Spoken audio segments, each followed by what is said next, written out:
Hello दोस्तों। 18 मई 1974 को भारत का पहला न्यूक्लियर बॉम्ब टेस्ट सफल हुआ और इसका नाम था स्माइलिंग बुद्धा। स्माइलिंग बुद्धा इसलिए कि 18 मई को ही बुद्ध पूर्णिमा था, इसलिए इसका नाम स्माइलिंग बुद्धा रखा गया। इस न्यूक्लियर टेस्ट के बाद इंडिया ने पूरी दुनिया को मैसेज दिया कि न्यूक्लियर पावर के मामले में अब इंडिया पीछे नहीं है। ये टेस्ट कर पाना इतना आसान सफ़र नहीं था, ये एक बहुत लंबी जर्नी थी। Science comes first is when we have a group on the philosophy of science.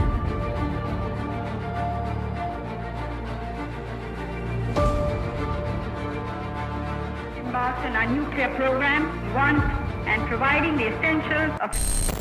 बात है 1944 की, मतलब कि आज़ादी से 3 साल पहले और हिरोशिमा नागासाकी पर बम गिराने से 1 साल पहले की बात है। होमी जहांगीर भाभा ने Tata institute of fundamental research की स्थापना की। जब देश आज़ाद हुआ तो जवाहरलाल नेहरू प्राइम मिनिस्टर बने और उन्होंने होमी जहांगीर भाभा के अध्यक्षता में एक परमाणु विकास कार्यक्रम को शुरू किया। हालांकि आज़ादी से पहले इंडिया न्यूक्लियर पावर के खिलाफ था, मतलब कि कोई भी देश उसको बनाता या फिर उसका परीक्षण करता तो ये उसका विरोध करता था। लेकिन सन 1948 में एनटीपी पे साइन करना था, मतलब कि नॉन पॉलीफेरेशन ट्रीटी। इस पे साइन करने का मतलब ये होता है कि ना ही हम बॉम्ब बनाएंगे और ना ही किसी को बनाने की सहमति देंगे और ना ही किसी देश को बढ़ावा देंगे कि आपको बॉम्ब बनाना चाहिए। लेकिन जवाहरलाल नेहरू ने इस ट्रीटी पे साइन करने से मना कर दिया, कहा कि हमें शांतिपूर्ण उद्देश्य के लिए हमें ये न्यूक्लियर बॉम्ब बनाना चाहिए। 1954 में होमी भाभा ने न्यूक्लियर वेपन डिज़ाइन को आगे बढ़ाया और यहाँ पे 2 डिपार्टमेंट स्थापित किए। पहला था एटॉमिक एनर्जी इस्टेब्लिशमेंट ट्रम्बे, जो बम्बे में था। दूसरा था डिपार्टमेंट ऑफ एटॉमिक एनर्जी, ये देख रेख करता था एटॉमिक एनर्जी इस्टेब्लिशमेंट को, इसके अंडर में ये आता था और इन दोनों को सीधे ऑपरेट करते थे इंडियन गवर्नमेंट। 1954 से लेकर 1959 तक काम बहुत तेज़ी से चला। DAE यानी कि डिपार्टमेंट ऑफ एटॉमिक एनर्जी के पास जो बजट था वो रक्षा बजट का 1/3 बजट इनके पास था। अब कोई देश अगर न्यूक्लियर पावर बन रहा है तो वो कहीं भी जहाँ तहाँ बॉम्ब ना फोड़ दे, इसलिए कोई शांति समझौता होता था, जिसके लिए इंडिया 1958 में कनाडा और US गया, जहाँ इन तीनों देश एक समझौते पर मिले। उसका नाम था साइरस। साइरस का फुल फॉर्म होता है Canada India rectifier utility service, मतलब कि ये दोनों देश इंडिया का मदद करता प्लूटोनियम देने में या फिर यूरेनियम देने में, जिससे कि न्यूक्लियर बॉम्ब के अंदर जो रिएक्टर होता है उसमें ये फ्यूल यूज़ कर सके और इन दोनों के मदद से जल्दी काम ख़त्म कर सके। लेकिन जवाहरलाल नेहरू ने इस समझौते को मना कर दिया और कहा कि हम अपना स्वदेशी ईंधन तैयार करेंगे, मतलब कि खुद का ही प्लूटोनियम बनाएंगे। अब प्लूटोनियम होता क्या है?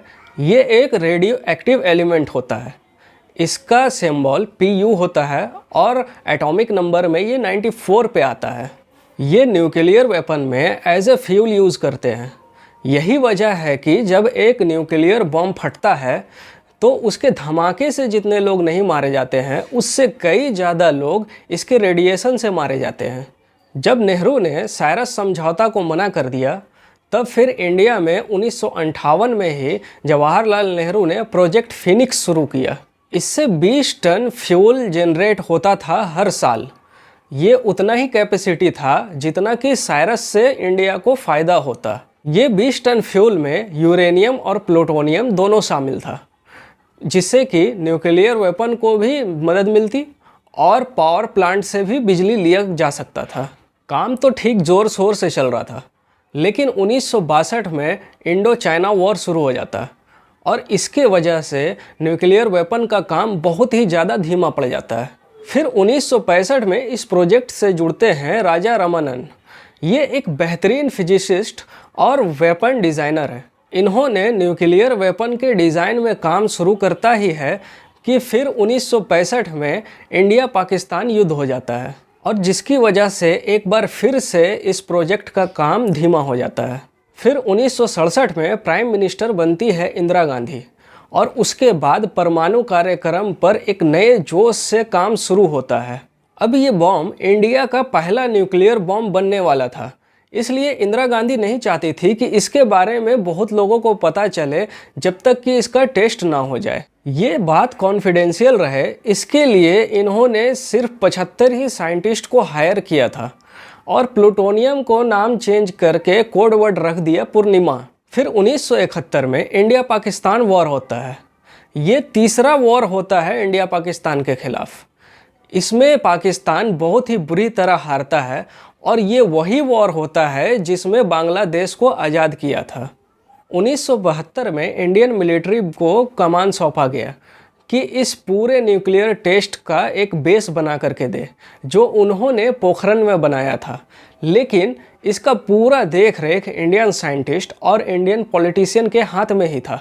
ये पूरी तैयारी इतनी कॉन्फिडेंशियल थी कि इसकी पूरी निगरानी इंदिरा गांधी खुद करती थी।